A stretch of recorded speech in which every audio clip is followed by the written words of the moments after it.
Everyone, today we'll see the structures in C language. What is structure? Structure is nothing but a collection of different data types in a single name. So why we there we having some questions. What is structure? Why is structure? How to create a structure?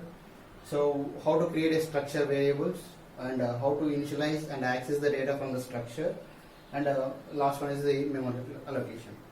So first, why we need to learn the structures means there is some drawback in the arrays. So if I define array, so here I'm taking an array. So int a of size equal to 5. Here I'm initializing the 1, 2, 3, 4, and 5. So you can observe here. So what will happen whenever you are taking the array variable or array data type? So integer data type to the array variable. So what we can do here, we can initialize, we can store the data only in integer format, but not the float numbers, but not the characters into these variable. So to overcome this problem, or to overcome this type of the problems, so now we are going to use the concept called structure.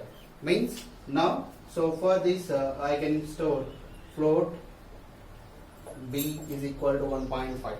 Now, so I can take a character data type c equal to let us assume that something a b c. Let me take. So now I can able to store the integer type data and float type data and character type data into a single name called a structure. Structure. What is structure? Structure is nothing but collection of different data types under the single name is called a structure. So why we need to learn the structure concept? So previous in arrays concept, what will happen? So array can store only single elements but not the different types of elements. So to overcome the problem of arrays, we are going to learn the concept called structure. So in the next structure, how to create a structure? So how to create a structure means here we having a keyword to create the structure. What is the keyword here? The keyword to create a structure is struct. So we are going to use the structure is struct and the structure name.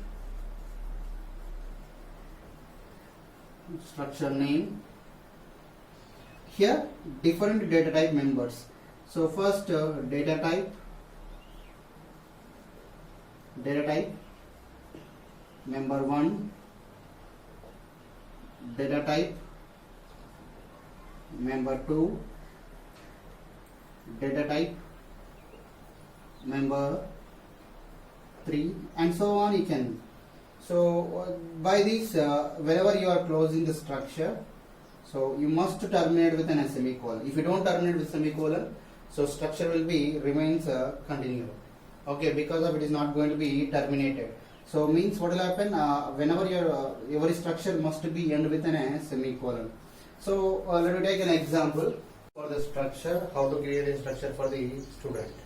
So now this is the syntax we need to follow. So what is the keyword to create a structure? Struct is a keyword. Now, so structure name, my structure name is student. So now I can say that structure is a user defined data type. Means user can define different names to the structure. What is my structure name now? It is a student is the structure name. So here we have in this section, means in this structure we can define different data types like integer, character, float, double, whatever you want. So now, so I am going to define the student name. What is the name of the student? So how we can define? By using the character array name, the character array. So now name is a array variable of size equal to 20. So now, so I want to store the ID of a student. So int ID. Now, so next what I have to do here? Next percentage of a student. Simple float percentage. So this is a what you can observe here. This structure is a collection of character, integer, and float.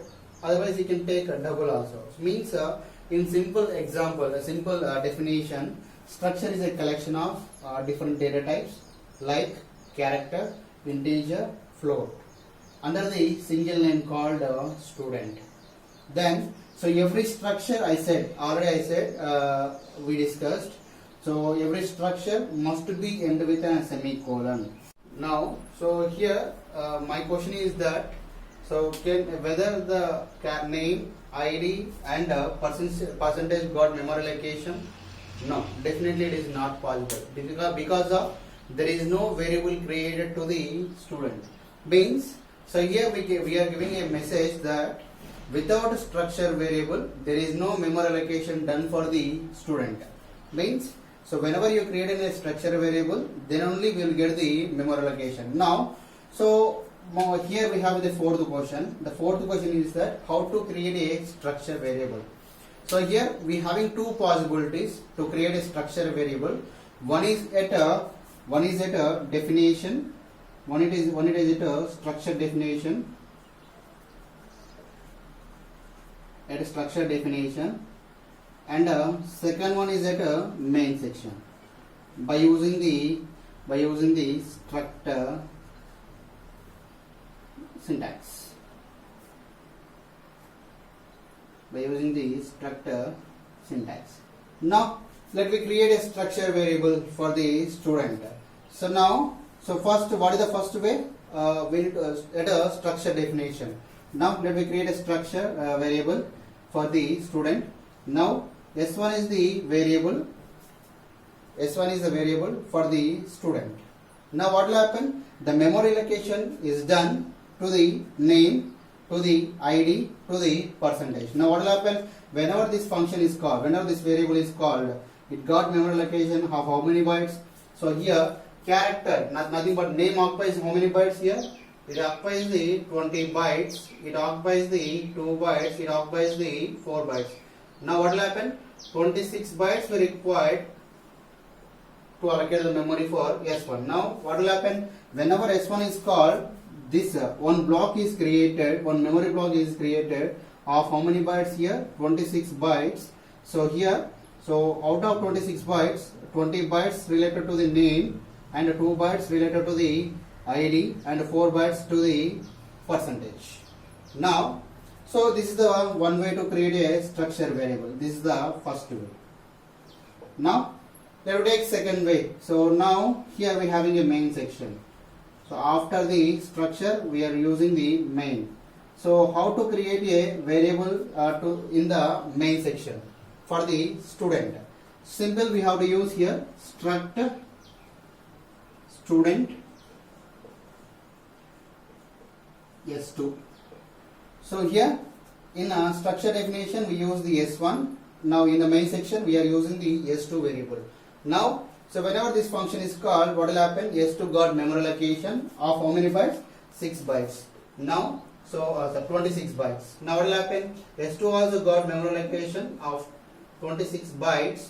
So here what will happen? So 20 bytes to the name and 2 bytes to the ID and 4 bytes to the percentage. So like this we can create a variable for the structure. One is at a definition, one is at a main section. So like this we can create a structure variable to the student. Now what is the fifth question here? Fifth question, how to initialize, how to access data from the structure. Now, so here whenever we initialize the data, whenever the memory allocation is allocated for these data members, what will happen? So these will have the garbage values. All data members of a structure before that actual value, those are going to be stored with garbages. Now we need to store the actual value into the structure. So how to initialize the data into the structure? There is another operator. There is an operator we are using to initialize. We are using to access the data from the structure. So that is called a dot operator. So here we are using the concept called dot operator.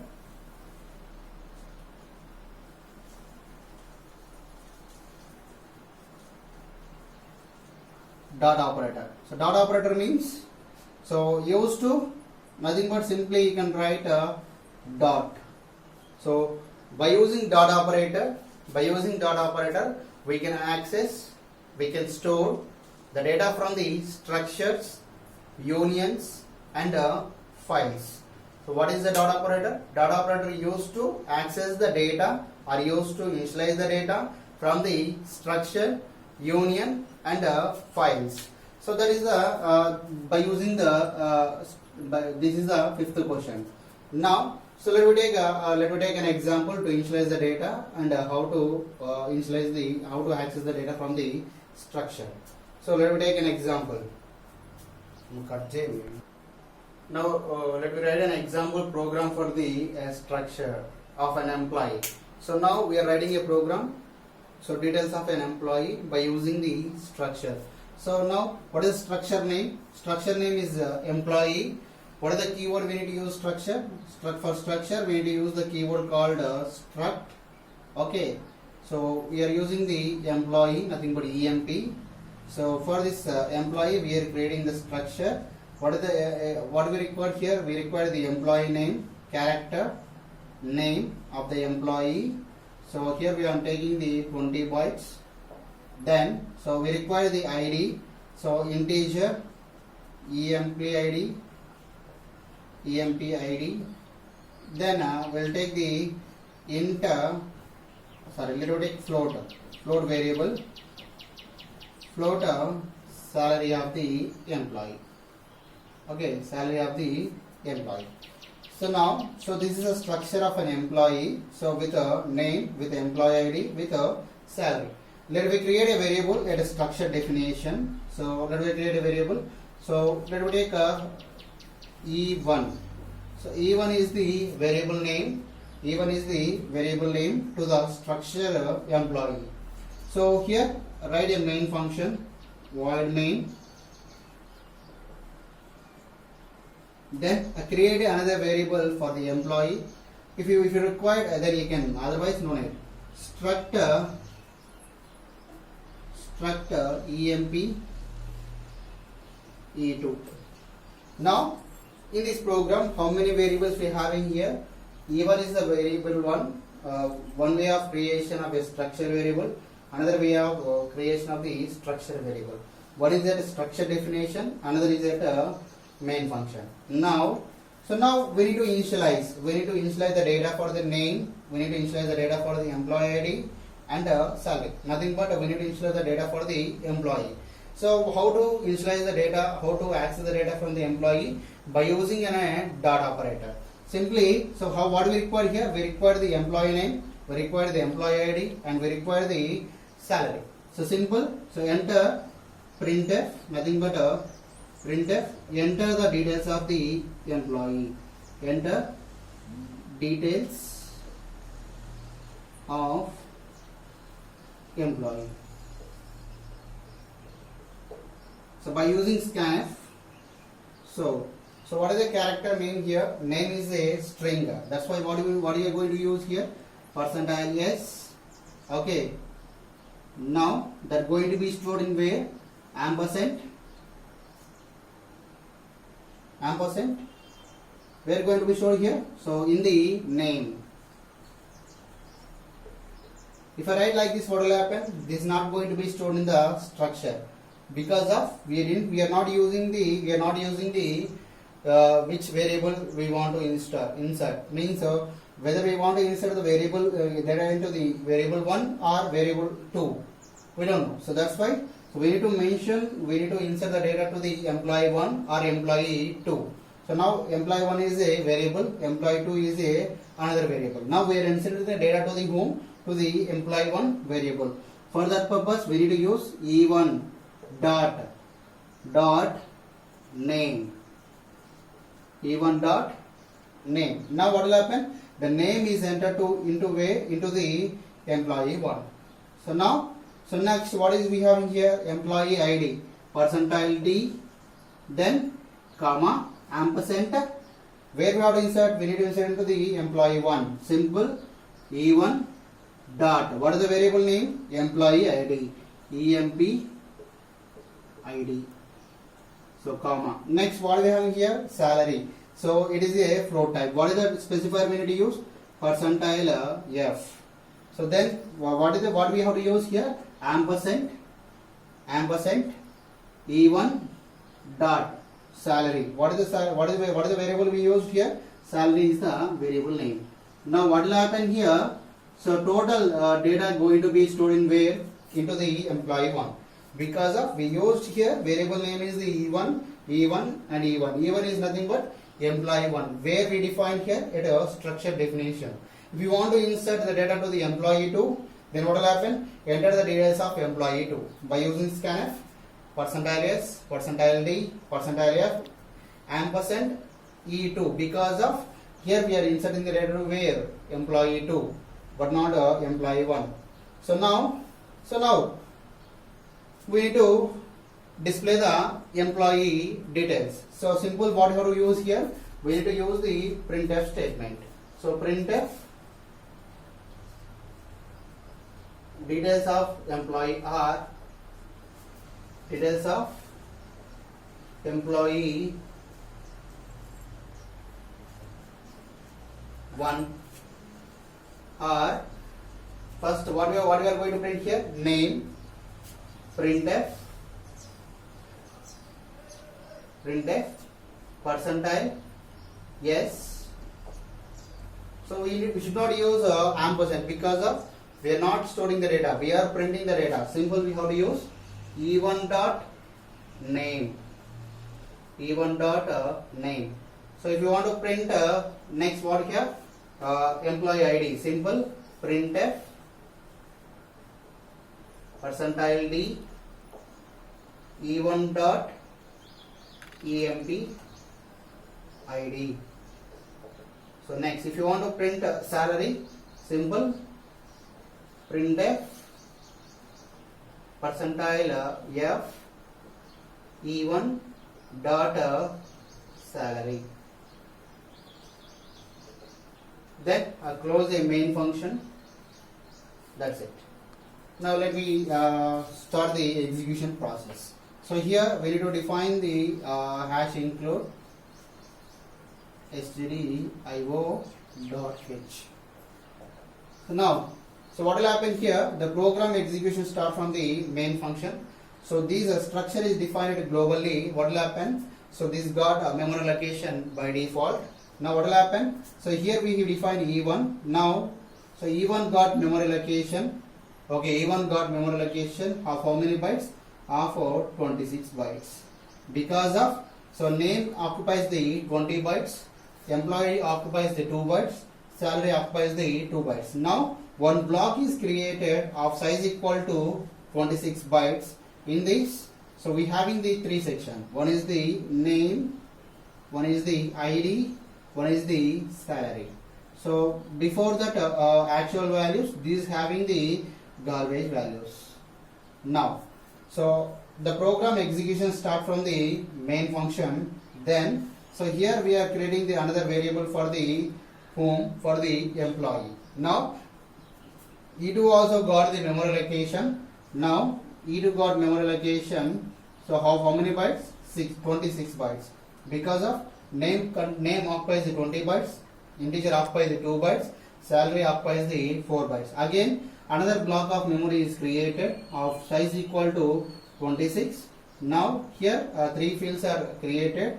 One is the name and ID and salary. All these before that all these values are having the garbages. After the memory location, after the structure variable creation, then what will happen? Then we came to the details of the to enter the details of an employee. Now we are entering the details of an employee, of the name and of the employee ID, of the salary. Now what will happen? So here, so name is going to be entered. So that name is going to be read by the whom? By this E1 dot name. What will happen here? So we are using the structure variable employee 1. So structure variable employee 1. So now what will happen? The data is going to be stored at where? The data is going to be stored in name location called E1 but not E2. Because of here we are using the variable called E1 and we are using the dot operator. by using this dot operator, we can insert the data into the which variable? Into the E1 variable, but not E2 variable. Suppose if the case is here, E2 dot name is there, then what will happen? The name is going to be stored at location called E2 variable, nothing but employee2 variable. Now, where we are storing here? We are storing the data into the employee 1. Now, in this employee, now I am going to enter the data is called ABC. Okay, ABC. Now, so after that, I am going to give the employee ID. That employee ID is going to be read that by percentile. That going to be stored in the location E1 dot employee ID. Again, we are using where we are storing the data. The data is going to be stored in the employee 1. So, what is the variable name of employee 1 here? E1 is the employee 1 variable. What we are going to insert here? We are going to insert the employee ID by using which operator? By using the dot operator. By using the dot operator, we can insert the employee ID into the E1. Now what will happen? So now here we are going to insert the data equal to what? 101. That 101 is going to be stored in the location employee 1 where we having the ID. Now, so in this location we having the ID equal to 101. Now, so now we are entering the salary of an employee. That salary is going to be read by this percentile F. That is going to be stored in the location E1 dot salary. Again, where we are storing the data? In the employee 1 itself we are storing the data. Now, so salary is going to be stored in the location employee 1. That salary equal to, let us in that 10,000.00 because of it is defined as the float value. So now, so E1 employee 1 having the data equal to ABC 101 and 10,000. Now that those details are going to be printed now. Printf details of an employee are. So in this printf statement we are going to be printed. So what we are going to printed? Printed the name of ABC. So whenever using the name dot what will happen? This variable name, this data member of a structure by using the dot operator from where we are accessing from the variable 1. Suppose if I use E2 dot name, what will happen here? This dot operator going to be fetch the data from the E2. What going to be printed here? It is going to be printed and garbage, but not ABC because of here what data, what variable we are using here? We are using the E2 dot name. Now what will happen? The data is going to be fetched from where, but not from the E1. Where it is going to be fetched? The data is going to fetch from the E2. Nothing but employee 2, but not employee 1. So that purpose, what we have to do here? We need to mention clearly. So what we have to mention here? E1 dot name. Now what is going to be printed here? ABC is going to be printed. Now, so after printing the name, then we are moving to the next instruction to print employee ID. So E1 dot employee ID. Now what we are going to do here? We are going to print employee ID is the 101. So after printing the employee ID, then what we are going to print here? We are going to print the salary of employee. How to print a salary of employee? Now, so we are going to print the salary of employee by using the dot operator with a variable name. So now 10,000.00 is going to be printed. So like this, we can print the details of a employee. If you want to insert the employee 1, then what do you do here? Enter the details of a employee 2. Then printer, then scanf. Scanf, percentile S, percentile D, percentile F. So where we are, if you want to initialize the data to the employee 2, ampersand E2 dot name, ampersand E2 dot employee ID, ampersand E1 dot E2 dot salary. Like this, you can insert the data into the structure of different variables. Like if you want to insert 10 employee details, you need to create 10 variables for the employee structure. So now how many variables we created here? 2 variables. So one is the E1, another one is the E2. So how many variables got memory allocation? Both we got memory allocation. But what will happen? So we initialize the data to the only one variable, that is the E1, but not into the E2. If I try to print E2, what will happen? All the details of employee 2 are going to be printed as the garbage, but not actual value is not going to be printed. Thank you.